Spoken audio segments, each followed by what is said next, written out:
El agrandamiento de una cavidad cardíaca, por lo general, es la consecuencia de una dilatación por sobrecarga diastólica o de volumen. La hipertrofia parietal por sobrecarga sistólica o de presión generalmente no produce agrandamiento radiológico de la silueta cardíaca, salvo que la hipertrofia sea muy importante. Pero cuando el corazón está agrandado, es difícil establecer con la sola radiografía estándar si ese agrandamiento se debe a dilatación o a hipertrofia. Estudiaremos los agrandamientos en las distintas proyecciones. En la posición de frente, la configuración de un agrandamiento del ventrículo izquierdo consta de un arco inferior izquierdo más convexo, el arco medio más cóncavo e ilio izquierdo más visible. El agrandamiento del ventrículo izquierdo se ve bien de frente y en oblicua anterior izquierda o en perfil izquierdo. De frente se manifiesta con un arco inferior izquierdo más convexo y un arco medio más cóncavo. A veces este último desaparece y el borde izquierdo queda reducido a dos arcos, el superior del callado aórtico y el inferior del ventrículo izquierdo.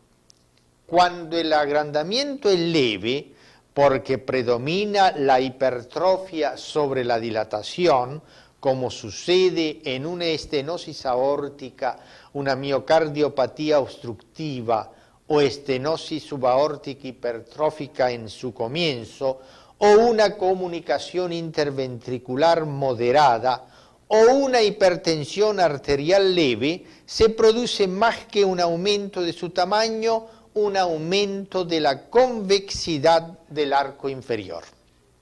Aquí la hipertrofia se localiza más en el tracto de salida del ventrículo izquierdo con eje aorta-punta y cuya dirección es hacia afuera y abajo. Quiere decir que la punta avanza no solo hacia afuera, sino también hacia abajo y se hunde por debajo del diafragma y no se puede elevar ni con la inspiración profunda. En el brevilíneo no se hunde, se va hacia afuera, pues el corazón no está agrandado, sino horizontalizado. Es el llamado corazón globuloso. Como el corazón sufre una rotación antihoraria sobre su eje longitudinal, tanto a nivel ventricular como a nivel del pedículo vascular, este, además de ensanchado, se vuelve más alto y supera al arco inferior derecho. Normalmente ambos arcos derechos, superior e inferior, son iguales, pues la aorta ascendente rota hacia atrás y sobresale del lado derecho, y la descendente rota hacia adelante y se vuelve más evidente a la izquierda. Pero también hay dilatación supraestenótica de la aorta porque el chorro de la eyección produce una turbulencia por encima de las válvulas. Esa dilatación es fundamentalmente suprasigmoidea, por lo que sobresale la parte inferior del arco superior derecho y el botón aórtico y la aorta descendente no se dilatan tanto. La dilatación supraestenótica no se ve en la estenosis subaórtica hipertrófica. Recordamos que el pedículo vascular también se ve ensanchado. En el viejo, por dilatación y elongación de la aorta, pero por lo general se acompaña de calcificación del botón aórtico. En los brevilíneos, pues el corazón está horizontalizado. En la insuficiencia cardíaca derecha, por estasis y dilatación de la vena cava superior.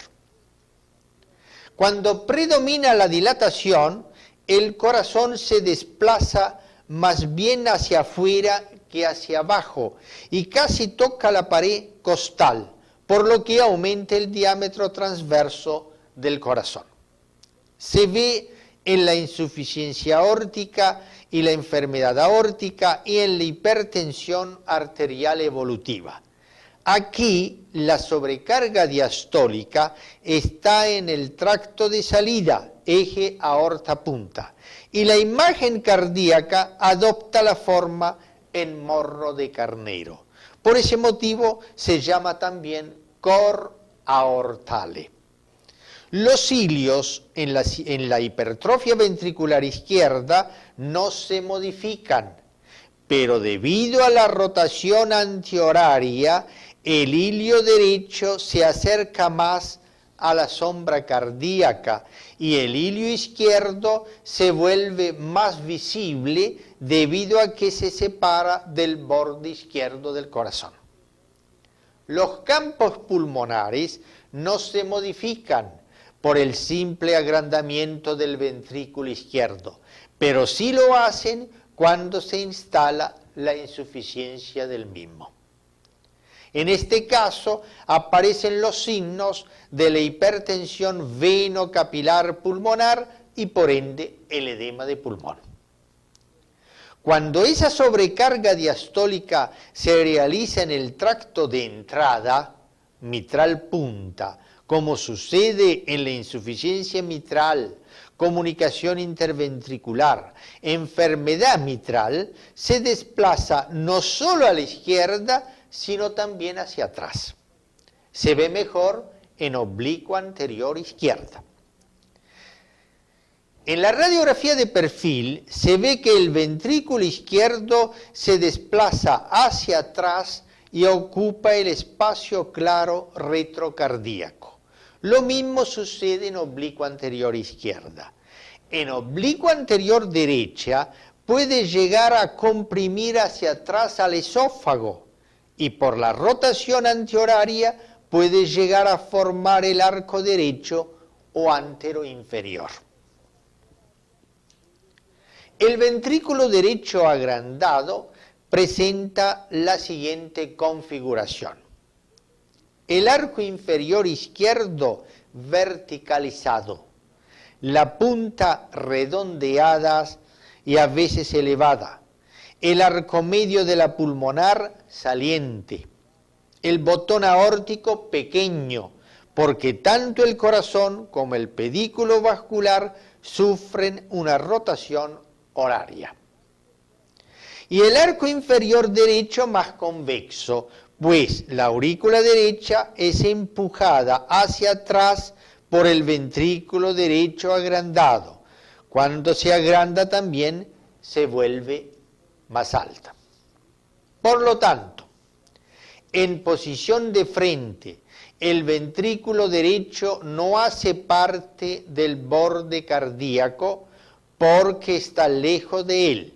En cambio, puede verse el cono de la arteria pulmonar, que es la parte más distal de la cámara de salida del ventrículo derecho, con eje válvula pulmonar punta, que es casi vertical. Esta cámara es la primera que se hipertrofia en la hipertensión pulmonar secundaria, como sucede en la estenosis mitral, el corazón pulmonar crónico, en los shunt izquierda-derecha y en la insuficiencia ventricular izquierda crónica. Sin embargo, el arco medio más saliente, más convexo y un arco inferior verticalizado no se debe al cono de la pulmonar, sino a la dilatación del tronco de la pulmonar o de su rama izquierda, es decir, el corazón se mitraliza. En la estenosis mitral puede intervenir en la formación del arco medio la orejuela o la aurícula izquierda. El arco medio se vuelve convexo, agrandado en la dilatación idiopática de la pulmonar. en la dilatación postestenótica de la misma por estenosis valvular y cuando aumenta el flujo, como sucede en la hipertensión pulmonar. Y se vuelve cóncavo entrante en la estenosis del infundíbulo pulmonar, en la tetralogía de Fallot y en la transposición de los grandes vasos, y cuando la pulmonar recibe poca sangre, como sucede en la enfermedad de Epstein. Si el ventrículo derecho está muy hipertrofiado, se produce una rotación horaria sobre el eje longitudinal, por lo que el ventrículo izquierdo se desplaza hacia atrás y el cono de la pulmonar rota más hacia la izquierda. En este momento, el ventrículo izquierdo ocupa el espacio claro retrocardíaco en oblicuo anterior izquierda sin que esté realmente agrandado.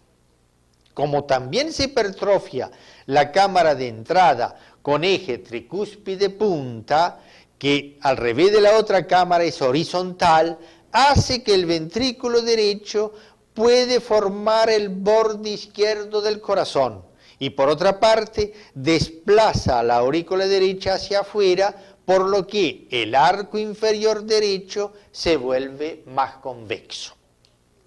Y si también se agranda, en oblicuo anterior derecha puede llegar a formar el borde anterior. También hace que la punta se eleve por encima del diafragma, en especial en los niños, y el pedículo vascular, por la rotación horaria, se vuelve más estrecho y casi desaparece el botón aórtico. Si es grande, quiere decir que hay estasis en la vena cava superior, porque se ha agregado insuficiencia ventricular derecha. Además, el hilio derecho se aleja del borde derecho y el izquierdo se acerca más y puede llegar a esconderse detrás del corazón. Cuando la hipertensión pulmonar es grande, por debajo del arco de la pulmonar aparece un cuarto arco, por agrandamiento del tracto de salida del ventrículo derecho, esto es, del infundíbulo o cono de la pulmonar. El cuarto arco puede presentarse también en la estenosis mitral por agrandamiento de la orejuela izquierda, en el aneurisma de pared postinfarto de miocardio y en la estenosis subaórtica hipertrófica por hipertrofia del ventrículo izquierdo. Cuando los cilios son pequeños, quiere decir que no hay hipertensión arterial pulmonar. Un agrandamiento tan grande del ventrículo derecho es provocado por la comunicación interauricular, hipertensión pulmonar primitiva o secundaria a shunt arteriovenosos como el síndrome de Eisenmenger, la valvulopatía mitral, la estenosis pulmonar, la tetralogía de Fallot y la hipertensión pulmonar con insuficiencia tricuspidia funcional. En la radiografía de perfil, izquierdo-derecha, y en oblicuo anterior derecha, en que se ve mejor el tracto de salida del ventrículo derecho, este contacta con la pared del tórax, con el esternón, y ocupa el espacio claro retroesternal. Hay que recordar que también ocupan este espacio la pericarditis y la dilatación de la aorta ascendente y en la estenosis mitral que por agrandamiento de la aurícula izquierda empuja hacia adelante al ventrículo derecho. En oblicuo anterior izquierda se ve el ventrículo izquierdo desplazado hacia atrás y que ocupa el espacio claro retrocardíaco y puede confundirse con un agrandamiento del mismo. Para establecer que hay un agrandamiento del ventrículo derecho, basta un contacto del 30% de su borde con el esternón. La aurícula izquierda casi siempre se agranda en las afecciones mitrales, tanto de estenosis como de insuficiencia.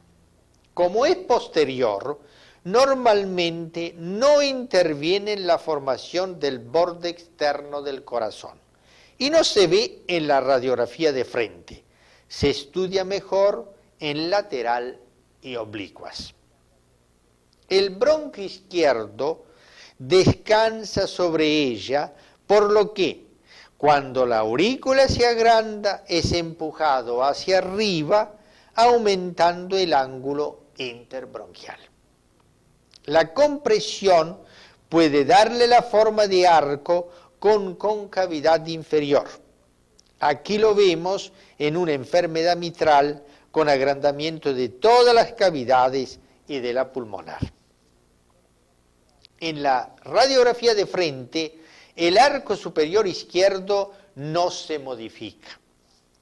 El arco medio se vuelve convexo por hipertensión pulmonar y dilatación del tronco de la arteria pulmonar y agrandamiento del ventrículo derecho, infundíbulo o cono de la pulmonar. En oportunidades, por debajo de ese arco aparece otro también convexo por agrandamiento de la orejuela izquierda, inmediatamente por debajo del bronquio izquierdo.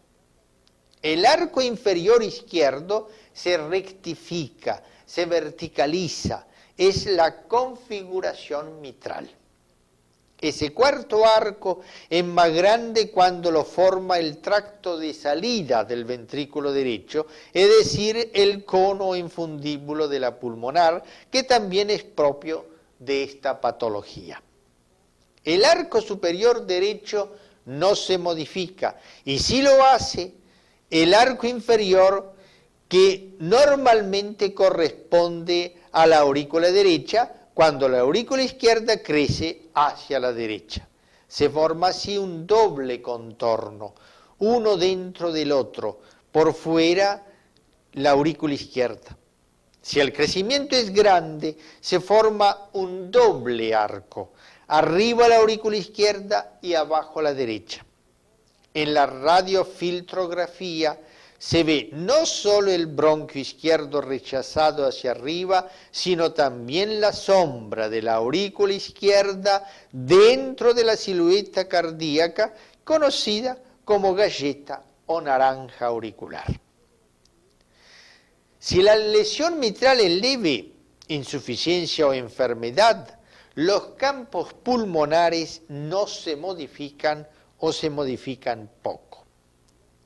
Se alteran en cambio en dos circunstancias. Cuando aumenta la presión venocapilar pulmonar y aparecen episodios de edema agudo de pulmón. En este caso, los cilios son grandes y congestivos por estasis venosa y aumenta la vascularización en las zonas superiores del tórax. Si además de edema intersticial se produce extravasación de sangre, como sucede en las formas crónicas, se pueden ver micronódulos por hemosiderosis. Y cuando aumentan las resistencias arteriolares pulmonares con estenosis orgánica de las mismas, los cilios son grandes por dilatación arterial y los campos pulmonares claros, sin vascularización. Aquí el agrandamiento del ventrículo derecho rechaza hacia afuera el izquierdo, simulando un agrandamiento de este. En oblicua anterior izquierda y en perfil izquierdo, los signos que indican agrandamiento auricular izquierdo son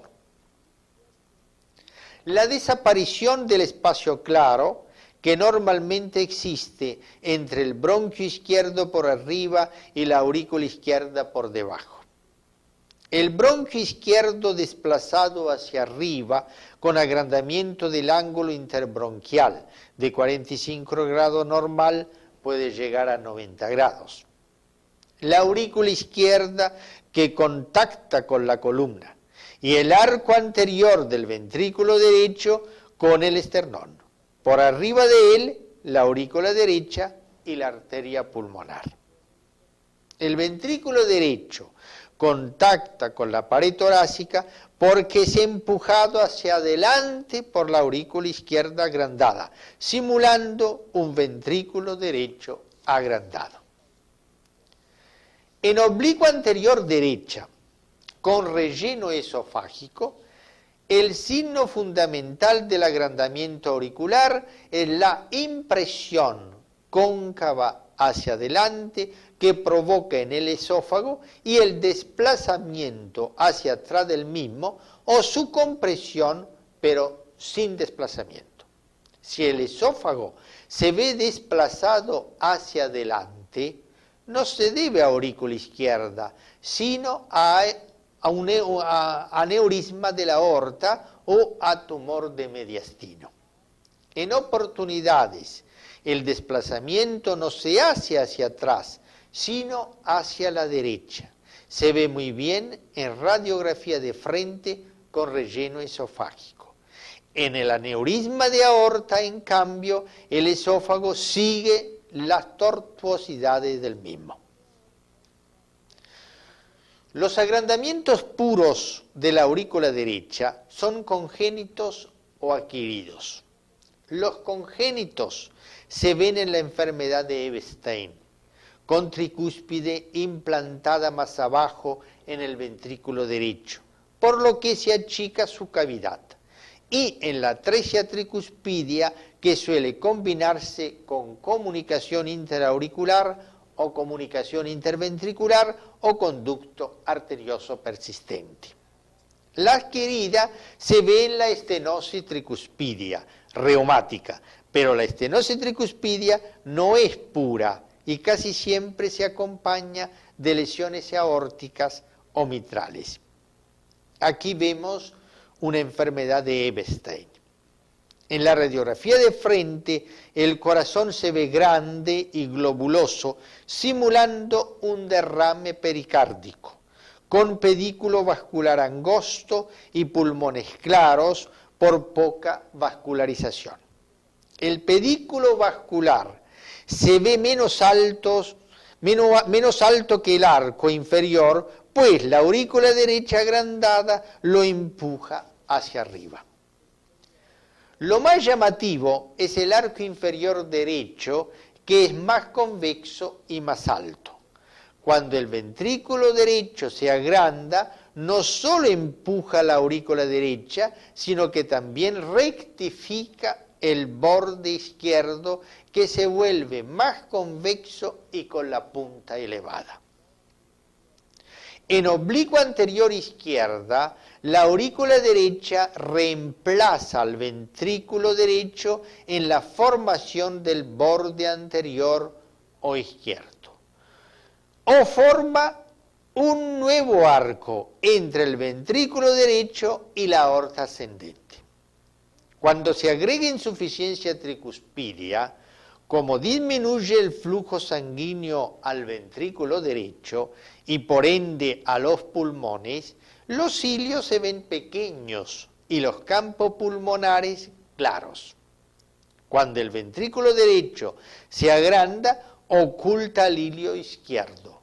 El derecho es ocultado por una mega aurícula derecha.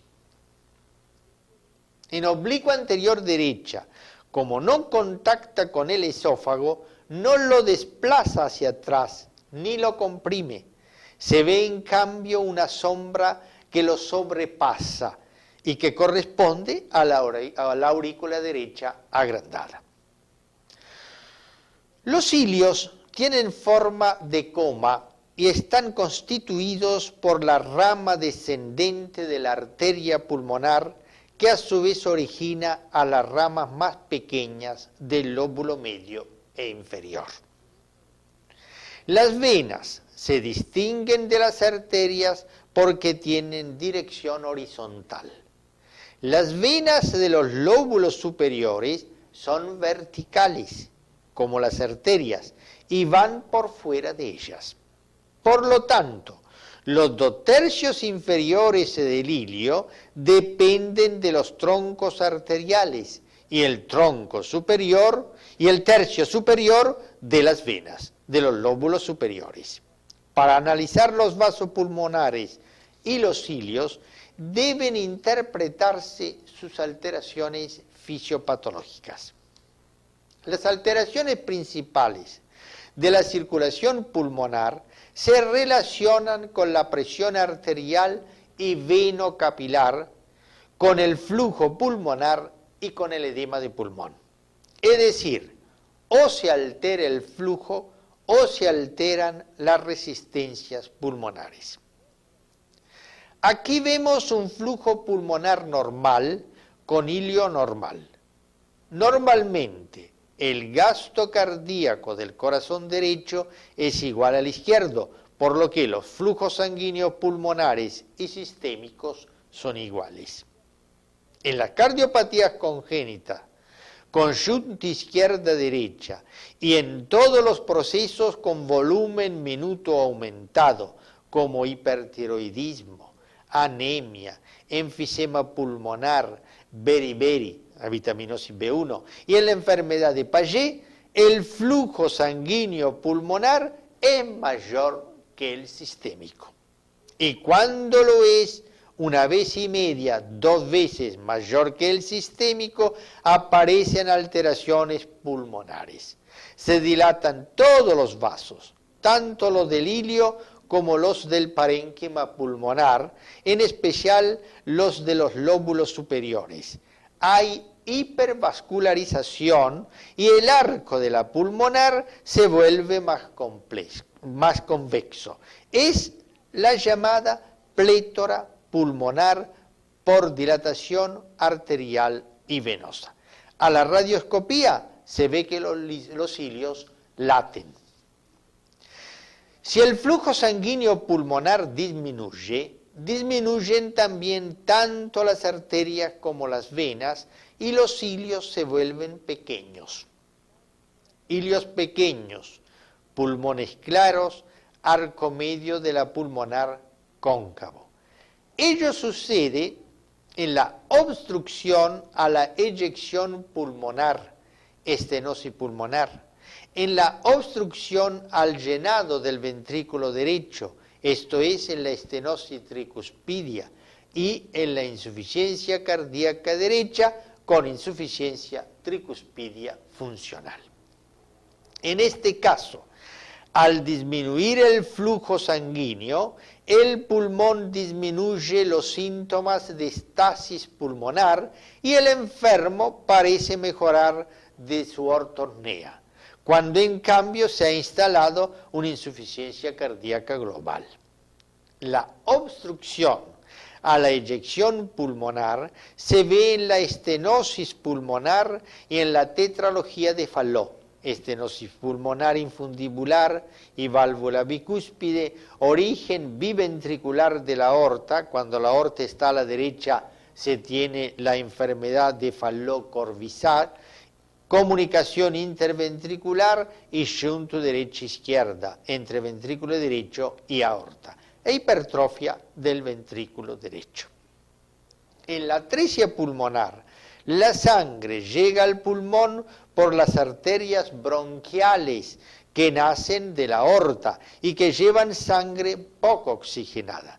Si está afectada solo de un lado, el ilio no se ve. La radiografía de la tetralogía de Fallot muestra un borde izquierdo grande con la punta elevada en morro de carnero por agrandamiento del ventrículo derecho. En la insuficiencia aórtica, la punta en morro de carnero se debe a agrandamiento del ventrículo izquierdo. Arco de la pulmonar cóncavo en hachazo, porque disminuye el flujo sanguíneo pulmonar por la obstrucción a la eyección pulmonar. Ambos signos constituyen el llamado corazón en sueco. Erosión costal simulando la coartación de la aorta, pero aquí se debe a la dilatación de las arterias intercostales, en el faló a la dilatación de las venas intercostales, porque junto con las arterias bronquiales llevan parte de la sangre al pulmón. Las resistencias pulmonares aumentan a nivel arteriolar o precapilar o a nivel venocapilar o postcapilar. Cuando aumenta la presión venocapilar pulmonar por un obstáculo situado hacia abajo del lecho venocapilar pulmonar, como en la insuficiencia ventricular izquierda, la valvulopatía mitral, los tumores de la aurícula izquierda o por obstrucción de las venas pulmonares, se producen distintas alteraciones que dependen del grado de aumento de la presión postcapilar. En el primer estadio, con presión de 12 a 20 milímetros de mercurio, hay congestión venocapilar pulmonar y la radiografía de frente se ven los vasos lobares superiores dilatados y los inferiores normales. La vascularización se ha invertido. En oportunidades, los vasos de las bases pulmonares presentan vasoconstricción. Los cilios son grandes y los bordes esfumados por dilatación venosa y arterial. En el primer ejemplo se ve que ya empieza el edema intersticial y en los otros dos se ven las venas pulmonares muy dilatadas. En el segundo estadio, con una presión mayor de 25 milímetros de mercurio, aparece el edema de pulmón, cuando la presión venocapilar pulmonar supera la presión oncótica de la sangre y se acumula líquido de edema en el tejido pulmonar. El edema es de dos tipos. El alveolar, que se presenta más a menudo en la insuficiencia cardíaca izquierda aguda y se caracteriza radiológicamente por la presencia de densidades bilaterales confluentes en forma de alas de mariposa, es el edema agudo de pulmón, y el edema intersticial por aumento crónico de la presión venocapilar pulmonar, más común en la estenosis mitral. El líquido de edema se acumula en los espacios intersticiales y da distintas imágenes. Los vasos pierden definición, el pulmón se vuelve más denso y cuando el líquido se acumula en los tabiques interlobulares aparecen las líneas septales en las bases pulmonares perpendiculares a las pleuras llamadas líneas de Kerley, como lo vemos aquí en una estenosis mitral. También pueden presentarse en todo proceso que engruese el tejido intersticial de los espacios septales, fibrosis, tumores, líquido de edema. Se repiten las mismas imágenes de las líneas septales de Kerley con edema intersticial. En resumen, los signos de hipertensión venocapilar pulmonar son dilatación de las venas de los lóbulos superiores, líneas B de Kerley, edema pulmonar, derrames pleurales. En la insuficiencia cardíaca congestiva suelen presentarse derrames tipo trasudado en la cavidad pleural y en el pericardio, dando respectivamente el hidrotórax y el hidropericardio que acompañan al edema periférico y a la ascitis. En conjunto constituyen el cuadro de la hidropesía cardíaca. De mayor trascendencia clínica, porque inducen a errores diagnósticos, son lo localizado entre los lóbulos en la cisura mayor y menor, predominan del lado derecho. En la radiografía de frente se ven como una imagen redondeada simulando un tumor y de perfil como una imagen alargada en forma de clava que sigue la dirección de las cisuras y que desaparece con el tratamiento anticongestivo. dieta y diuréticos. Por eso se llaman también imagen densa suspendida o tumor evanescente. El hidrotórax presenta más bien un nivel horizontal y el líquido no es hemorrágico, salvo que exista también un infarto de miocardio. En este caso, como en la cirugía cardíaca, es más común a la izquierda. O un infarto de pulmón, pero en este último caso, el líquido es un exudado. Se sostiene que el hidrotórax se produce tanto en la insuficiencia cardíaca izquierda como en la derecha, ya que la pleura drena tanto en las venas pulmonares como en las generales. En caso de insuficiencia cardíaca derecha, el derrame derecho, y si es bilateral, es mayor a la derecha. Y en la insuficiencia izquierda suele ser izquierdo, pero ello sigue en discusión. Aquí vemos un hidrotórax derecho e hidropericardio. Aquí lo vemos a la izquierda y a la derecha el fondo de saco ocupado. También hay hidropericardio. Cuando aumenta la resistencia precapilar, se produce hipertensión arterial pulmonar que se manifiesta con dilatación de las arterias del ilio, que son elásticas, y constricción de los vasos periféricos, que son musculares. Por lo que hay arco de la pulmonar convexo, ilio grande por dilatación de la arteria pulmonar y campos pulmonares claros. Lo vemos en los mitrales cuando evolucionan hacia la formación de la esclerosis arterial pulmonar, como lo vemos aquí en una insuficiencia mitral. Y en la evolución de los shunt izquierda-derecha, como lo vemos aquí en la enfermedad de Eisenmenger. Se trata de una comunicación interventricular con hipertensión pulmonar e inversión del shunt. La cardiomegalia es moderada y hay gran dilatación de la arteria pulmonar, pero con vasos pulmonares periféricos reducidos, como podados. El cateterismo cardíaco muestra en efecto que la presión es igual en el ventrículo derecho, arteria pulmonar y circulación sistémica. Seguiremos con síndromes radiológicos valvulares.